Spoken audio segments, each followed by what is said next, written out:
Hello, Dave and Joan Maroney here of Mother of Mercy Messengers, and we also have the Divine Mercy for America prayer campaign, divinemercyforamerica.org. And we're so excited to be here with, well, not here with, but to be speaking with Maureen Flynn about a very important initiative that's coming up right on our doorsteps. Right, we're here to talk with Maureen about the International Week of Prayer and Fasting. This is the 28th year. We want everybody to participate this year. It's important every year, but maybe right now more important than ever before. Maureen and her husband Ted are founders of Signs and Wonders of Our Times. And they launched their very first International Week of Prayer and Fasting was on October 7th in 1997. So Maureen, welcome. Thank you for your time. And hopefully by the time we're done with this, everybody who's seen it is all going to be on board to be Yeah, praying and fasting with us this next week. So take it away. sure. All right, just a quick reminder, it was October 7th, 1990. Sorry, it was, Oh, yes, sorry, 1990. Oh, yes. 1997, actually, it's good you brought that up. That's when we moved it from, we met in front of the US Capitol at the beginning, so it was outside. okay. And then in 1997, it was moved from the front of the US Capitol into the Basilica because some friends of ours had said, you know, you really should try to have this at the Basilica so that we're all before our Lord in the Blessed Sacrament. I went, oh, okay. So we asked, and I don't remember the details, but they said yes. So since 1997, all the opening day prayer vigils for the week, it's really actually 9 days, but we kept the word week in it because people were used to it. So since 1997, it's been at the Basilica. And a wonderful man named John Downs, who was a quadriplegic. I met him at a Marian symposium in 1988. And I went there and I said, gee, who put this on? This is like so well organized. And they go, see that man over there in the wheelchair? I said, yeah, he organized it. I said, wow. So I met John in 1988. I was very impacted by his great devotion to the Blessed Mother and the great suffering he had, but he never complained. And I was in many situations where we were trying to do certain things as we coordinated things. And he was just very calm, constant prayer. And I mean, really, I believe someday he will be a saint. And another person I spoke to the other day who knew him said the same thing. He had a great devotion to Padre Pio. So anyways, that's how it started. And in October 7th, 1990, there were 7 congressmen that came down the hill onto this big stage that we had in front of the US Capitol. One of them was Henry Hyde, who was the grandfather of the pro-life movement. Another one was Congressman Chris Smith, and we've really become good friends over the years. And several other congressmen they brought with them. 7 of these congressmen knelt on the stage and prayed the rosary. And there was this huge sign that said, "Wake up America." And I actually have some pictures of it. And John was in his wheelchair, you know, he was coordinating everything. And suddenly, as we were walking around, people came up to me and they said, there's a big oval rainbow in the sky. And I'm like, yeah, right, okay. And I'm running around. And someone came up and literally took my head and goes, look up. And they made me look up. And yes, to the right of the US Capitol was this oval, huge rainbow, like no question. And the sky was this beautiful blue sky, no clouds in the sky. It was absolutely gorgeous. So we took that as a sign that we're to do this because you get a lot of hassles when you, as you know, because you get hassles too. So what happened is it grew. And then in 1997, we moved it to the Basilica. And that was the year Mother Teresa was going to be our keynote speaker. She had signed up, well, she was a big believer in this. So she said she would be a speaker. So we were very excited. And then October 5th was when she was supposed to be the speaker. And she died 1 month before September 5th, which bummed me out. And I remember my mother came into the room. She worked here at the Apostolate and said, Mother Teresa died. And of course I was so upset because everybody was so excited she was coming. And she said, she'll do more good up in heaven than down here below. So that helped us to calm down a little bit. And Father Pavone, Frank Pavone, joined us in 1996. And he went and met privately with John Paul II twice and John Paul gave 2 apostolic blessings on the movement. He loved what we were all doing. So that's how that came about. And so I always say the Lord provided 2 saints to help us, with this movement. So it grew over the years. Many different speakers, many different nationalities came through. So every year at the Basilica, we have the Asian Community Rosary, prayed by all the different groups, the Filipinos, the Chinese, the Burmese. So many groups represented for Asia. Then we have the Spanish community from different countries. And if you go on our website, there's a image gallery and you see all these people in their beautiful dresses. So I always say Americans, we dress boring, but these people have these gorgeous colors, and but Joan's got the bright blue, and a lot of the Vietnamese ladies wear this gorgeous, blue, and the Chinese wear this gorgeous red. So it's very nice to see all these groups represented, and you see the true Our Lady of all Nations, Jesus, King of all nations. And then we have 4 mysteries of the Rosary prayed throughout the day at the opening day, Mass at noon, and confessions are all day long. And that is one of the graces that I guess we're missing this year, doing it virtually, is there's long lines for confessions. We have like 6 priests at the Basilica in the morning, 6 in the afternoon, hearing all confessions. And that's one of the real good graces. If I can just interject, let's get to the website. It's now the event is the International Week of Prayer and Fasting, and the website is iwopf.org. Yes, and that's where this year they sign up virtually. Thank you for bringing that up to us, because that's important. So this year it's virtual, and we decided, instead of just having an opening day with 5 speakers, that every day we would get 3 speakers. And so that's what we did. So there's 27 speakers this year. Wow. And in between, there's rosaries being recited, there's Divine Mercy Chaplet. And of course, we have Joan and Dave speaking on October 16th. And on the day that you're speaking, we have Sister Deidre Byrne, who spoke at the Republican National Convention. She gave a beautiful talk. And also Father Ron Stone, Overcoming Spiritual Darkness. And then both of you are giving a great talk called The Little Known Connection Between the Killing of the Infants, the Destruction of Warsaw, and the Divine Mercy Revelations, which I am looking forward to hearing that. So every day there's different speakers. The only day, Sunday, we're not having any speakers that day. So people go online, they sign up, it's free. Every day is free. They can watch the speakers throughout that day, or they can go to the next morning at 8 and watch those talks. If later they say, I can't watch all these talks, I got too much work, deadlines, you can buy a VIP pass for $29.99. We kept it low. Some of these virtual conferences, their costs are a lot higher. And we thought, no, we need to keep it low to encourage people to have it. But I do believe it's going to mobilize people, because, as you know, October 12th, this Monday, what's coming up is the Amy Coney Barrett hearings for the Supreme Court Justice. So we are very excited that we can be part of this, all of us, to pray and fast for her nomination, because she's going to be a great justice.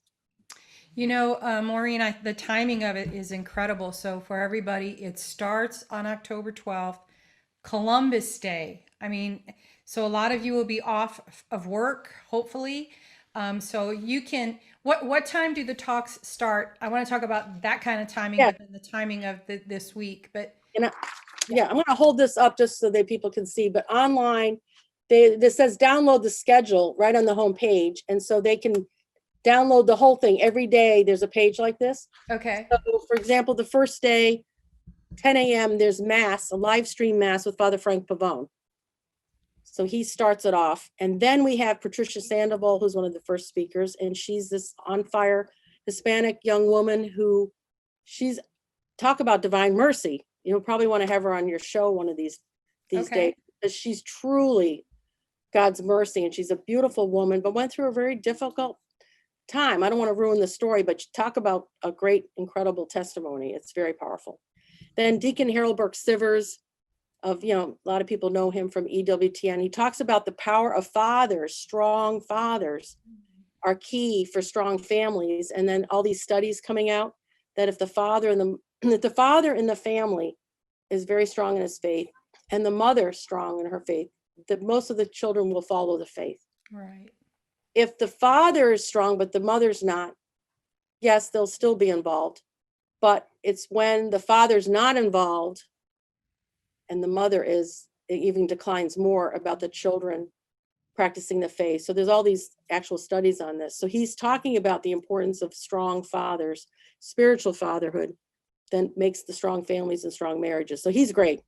Then we have, So let me ask a quick question. If I want to catch his talk, but I'm working all day and it's 5 o'clock at night, can you, through the website, you can click on the different speakers? Or yes, yes. Oh, So, okay, cool. yeah, so October 12th, if you're busy and you go, I can't watch any of these. You just go on later at 6 o'clock. You click on whoever you want. Yeah, they're available. Those speakers are free all day until the next morning at 8.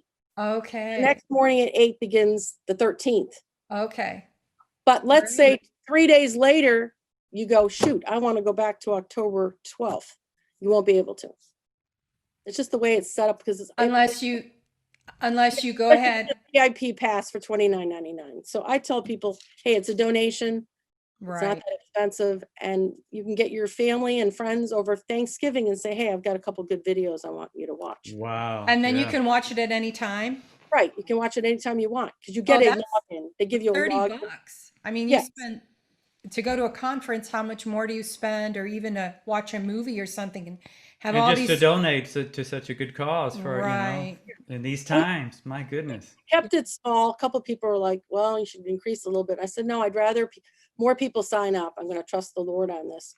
So we're excited because, Eduardo Verostiki is leading a roundtable with Father Pavone.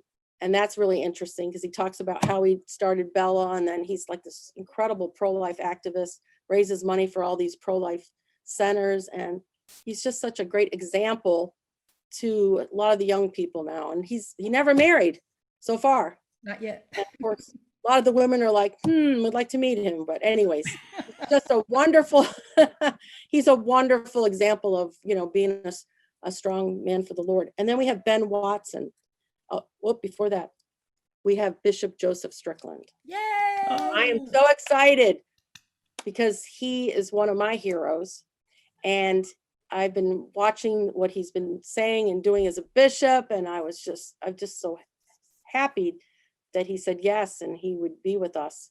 And that's at 1 o'clock. It's going to be live streamed, the Mass. And then he's going to be giving his talk, and we're very excited about that. Ben Watson is coming and speaking afterwards, and he's a strong African-American man who was a former NFL player, football player. He won the Super Bowl in 2005 with the New England Patriots, and he is big on strong African-American men speaking up for life, men in general, but speaking up for life. And he has a great documentary called Divided Hearts. And so we're showing the documentary trailer throughout the 9 days and encouraging people. And I heard his talk is just, really mobilizes people. So we're excited about that. And then Father Peter Joyce. Father Peter Joyce is up in Worcester, Massachusetts. He's in charge of Audrey Santos and the Cause for Canonization and the Eucharistic miracles. And I'm very excited because I knew the story about Audrey. I knew her mother. And Audrey passed away in 2007, I believe. But Ted and I got to go up there in 2005. We actually saw some of these Eucharistic miracles. And there's no way to describe how breathtaking it is. But the wonderful thing is Mrs. Santos has been with the bishops there over the years. Everything is done, right with the bishop. They know everything about it. Everything's been documented. So Father Peter Joyce is going to share her story because it's a lot about suffering, but the many, many graces that came from this, difficult situation. But Linda, the mother, is an amazing woman of great grace and patience. So that's the first day. So it'll be jam-packed. That's just the first day. That's the first day. Yes. We Yes. had Wow. the chance. We went to Audrey's place a couple of times. I think there were 5 Eucharistic miracles there. I mean, and people travel all the way to Europe to go to Lanciona and all these different places. And they're like, we have one right in Worcester, 5 of them that were there. We saw the one. It was the ciborium was filling up with oil from the Yes, Eucharist that yes. was in the tabernacle. Yeah, so I hope Father shares with that. Or that's really great to hear the cause for canonization for Audrey And it would be our first pro-life saint. yeah. Because of the whole, because at the time she had that injury and it's involved, there's a whole name for it. I can't even pronounce it. But I know they kept on saying she's not in a coma, Maureen. When you go there, you'll see. So when Ted and I walked in the room and we saw her laying there, her eyes were wide open. You could see that she heard everything and was following, but she couldn't move.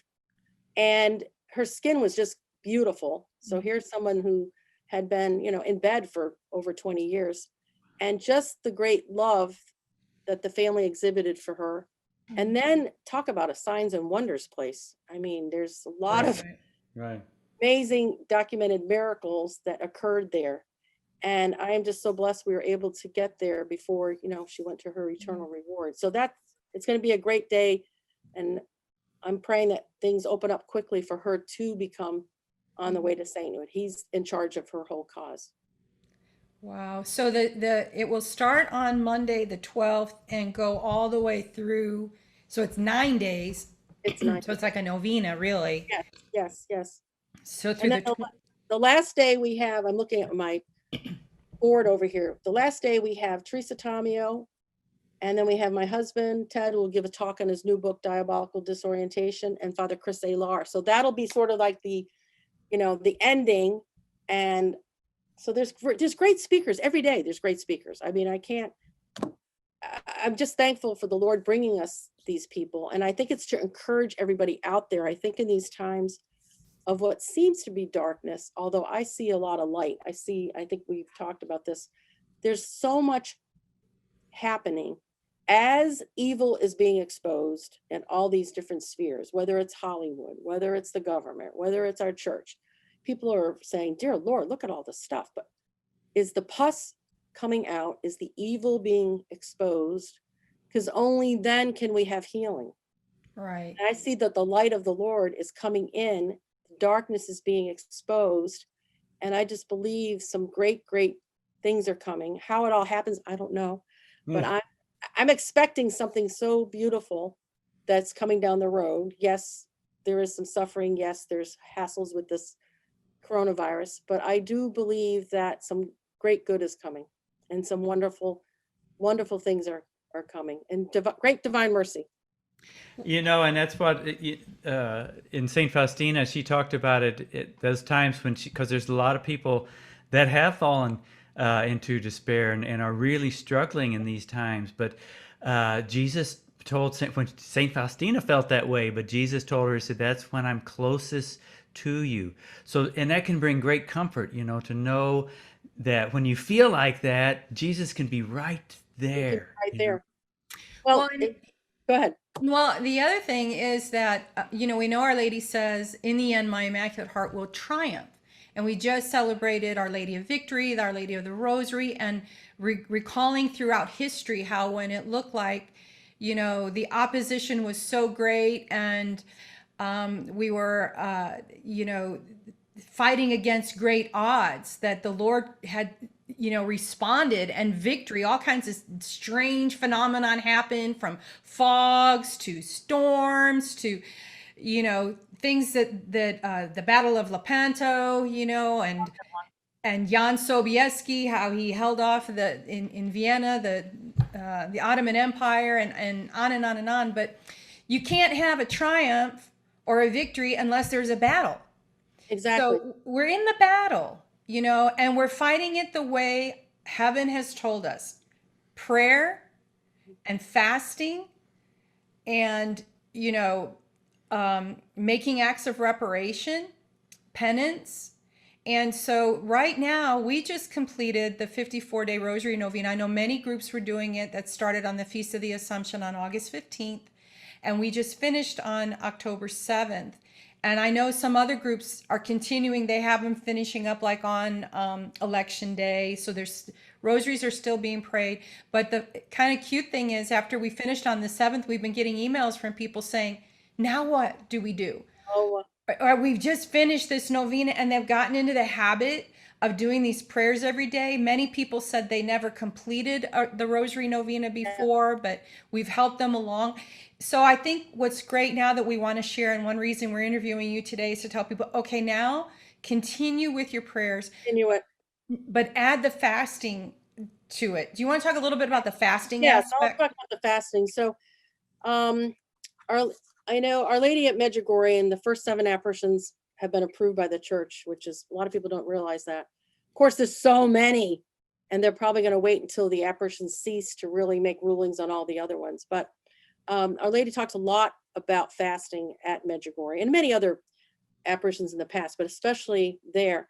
And we knew a man who, and this ties in a minute, when Our Lady talked about fasting back in 1982-83, she asked for 3 days during the week. So I remember thinking, why did she ask for 3 days of bread and water back in 1982-83? So the apparitions began there in 81. So there was a friend of the family who was very high up with the NSA, and he was spoke fluent Russian. Very nice man, very devoted to the Blessed Mother. He could not leave the United States because, I guess, of what he knew. So probably around 1993, 94, he released these classified documents, and he called our office and he spoke with Ted and my husband and my father, because, he wanted them to be aware of the fact that back in 1982-83, we came very close to nuclear war. And he had the documents to prove it. We did put some of this information in one of our older magazines, and to be honest with you, I have to try to figure out which one we put it in. But in other words, we were so close to nuclear war. Okay, so at the time, the only ones probably that knew it were those, who were high up in intelligence. So, when the Blessed Mother asked for prayer and fasting, there's a reason. So we hear that many of the demons are out of hell. They're around the earth today. And so the way we fight it is the rosary, because Our Lady says the rosary is powerful. Divine Mercy Chaplet is so powerful. And we're hearing we should be praying that a lot more than just one time a day. And also, of course, the power of the Eucharist, as we receive Jesus and we become Eucharistic souls, and we're in a state of grace, that the demons are actually afraid of us. So I heard some people talk about that one day, these exorcists. And they said, when Catholics are in a state of grace and are receiving the Lord consistently, regularly, there's like a bright light that comes from them that the demons can see, because it's Jesus in us. And they are fearful of people. So when I heard that, I thought, oh my gosh, it gave me a lot of hope, because so many more people now are spending time in adoration. A lot more people are going to Mass because of the coronavirus. I see more people taking their faith seriously. As the times seemed to be getting darker in certain ways, the light was coming down, and more people, they don't even question, yes, I need to pray the rosary. And you know what? Yes, I need to do some kind of sacrifice. So we encourage people, look at some resources. I'll hold up a couple of them. Fasting. These are a couple of books that are really good on fasting. Fast with the Heart by Father Slavko is one of the best ones out there. But we encourage people, bread and water fast is great, but not everybody can do it. So maybe they do boiled eggs for the day and just offer it up. Or maybe they have one meal during the day and the other 2 meals, they just skip it. Maybe another time they do protein drinks all day. It's boring, but it's a sacrifice. There's things that we can all do. Or maybe they don't have coffee. They love coffee. They have 5 cups a day. Okay. Try not to have coffee. It's hard. We try not to have coffee. But of course, we tell people, we joke about it, say, well, don't get, if not having your coffee is going to make you real grumpy, then that's probably not the way to go. But there's all things we can do. Sugar. Some people, we eat too much sugar. So we can cut back and just decide no sugar. So there's something we can all do, especially in America. We have so much, food, that we can cut back on this. And we offer it and say, okay, I'm offering this up today for our country, for our world, for the election that's coming up, for the Supreme Court nominee that starts this Monday, which I think is definitely an act of God that all this is happening right now. Yeah, that's a good point. Because about fasting from TV. Well, yes, yeah, the internet, yes. Your YouTubes, your Facebook. Just try to do something every day and make an offering and increase your prayer. Like we were saying earlier, if you Pray a rosary every day. Pray another one. Pray a reparation rosary. Yes. Pray the chaplet. Pray the blood and water prayer. Every day at 3:00, let's pray for the Supreme Court. Amy, right? She's probably just going to be under so much attack. You know, we need to have her back, and pray for the conversion of the people who are attacking her also, you know. And but Maureen, this usually you don't start on a Monday, right? Or have your opening day. Tell us that story about. Oh, yes, I will tell you this. Okay. I see the hand of God. Of course, we all do as we look back, right? So years ago, when Judge Kavanaugh, when his time came up for the confirmation hearings, the Basilica changed the date for us. Months before, they made it September. And I think at the time, I just remember I wasn't happy with the date, but I said, okay, there's a reason. And that week was when Judge Kavanaugh, the hearings were for him. Right. And there was, it was horrible. You remember? Mm-hmm. And we were at the Basilica. Father Altier was there and some other speakers and Ted. And there was an arch of Baal, no joke, on the mall in DC. An arch of Baal is this really satanic, huge thing. I don't know who brought it. Yeah. I don't know who brought it there, to be honest with you. I just remember I was aghast. Here we are praying at the Basilica, and there's this demonic thing at the mall that whole week. So we knew we were in huge battle. And we know and what happened is at 3:00 on Friday, the deciding vote for Judge Kavanaugh was a woman named Susan Collins, right? The senator from Maine. And she announced that she was making her decision at 3:00. And I remember thinking, this has to be good because it's the Divine Mercy Hour. And that's when she started explaining why she was going to vote for him. So last year, we were asked by one of the priests at the Basilica in October of last year, can you change the date? I can't even remember what the original date was, to October 12th. And I said, well, that's a Monday. That's Christopher Columbus holiday. He said, I know, but that's what we have. I said, okay. So I remember leaving thinking, okay, there's a reason. Lord, you know better than anybody. So there's a reason. And then all of a sudden, 3 weeks ago, Father Frank Pavone said, I think October 12th will be the beginning of the hearings for Amy Coney Barrett. And I went, oh, dear Lord, does this all tie in? And then they were saying, the Judiciary Committee, they want to have a vote on October 22nd, which is the feast of St. John Paul II. So I think we just can really pray hard, because wouldn't that be fantastic? The great saint who was promoted the gospel, wrote the gospel of life. So I do feel that if we do our part, we know God's going to do his part. That's not the problem. It's us. So as we join forces and really make this a serious 9 days, I do think we're going to see some miracles. And same with the election. I think we're going to see the culture of life return to our country. And that's what heaven wants. They want our country. We are the key country for the rest of the world. As we go, so the rest of the world goes. And so if we come back to promoting the protection of life, I think there's great, great hope. I agree wholeheartedly. And we encourage everyone, watch all the talks, get, as much as you can from this International Week of Prayer and Fasting. Go ahead and make your donation for the $30 to help Maureen and her team cover the expenses of everything they've done, but also, mainly to give you access to these talks and to share them with others.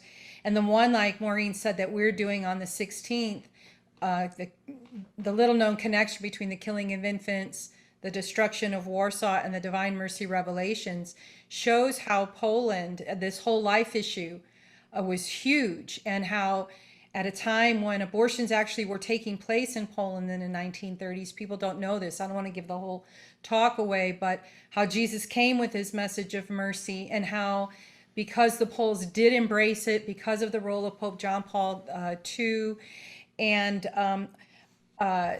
how things changed, and how Poland is now the most pro-life country in the world, and how if it happened there, it can happen here. And people just don't believe it, but that's our problem. We've got to have faith and know that God doesn't want this either. And the role of the United States, there's a divine mandate that our country, we are founded on faith. When the first explorers came, what did they do? They celebrated Mass. They named the cities, they named the bays, they named everything after saints, and our ground was blessed. And going all the way back to that, and then our founding fathers and George Washington and all of that, so the Lord loves our country. We're key. And I have to say this, I can't believe you brought that up. This is great. October 12th this year is the Feast of Our Lady of the Pillar. Oh, So that's Father Peter Joyce said, oh my gosh, he goes, all about Christopher Columbus and Our Lady of the Pillar.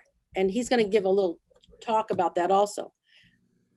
Here's the key. When Christopher Columbus was on the ship, there was almost going to be a mutiny. They were getting tired because they had been out at sea a long time. Of course, this is Maureen's version. And they threatened to mutiny. He said, wait until October 12th, the Feast of Our Lady Pilar. If we don't see land, then we'll turn around.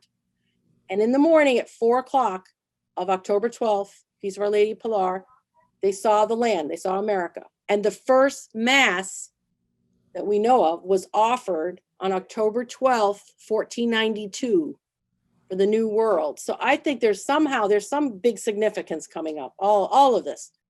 And the fact that we all joined forces with CEMA, Coalition of Eucharistic and Marian Apostolates, a lot of these groups out there, we came together, and that was the dream of John Downes years ago of United Apostolates. He used to call it Apostolates Uniti, but back then, that was in the 90s, people just weren't ready. And then Peggy Downes, his niece, who knows Kristen, and then it brought us all together, and we've met for about a year and a half to talk about how we could work together.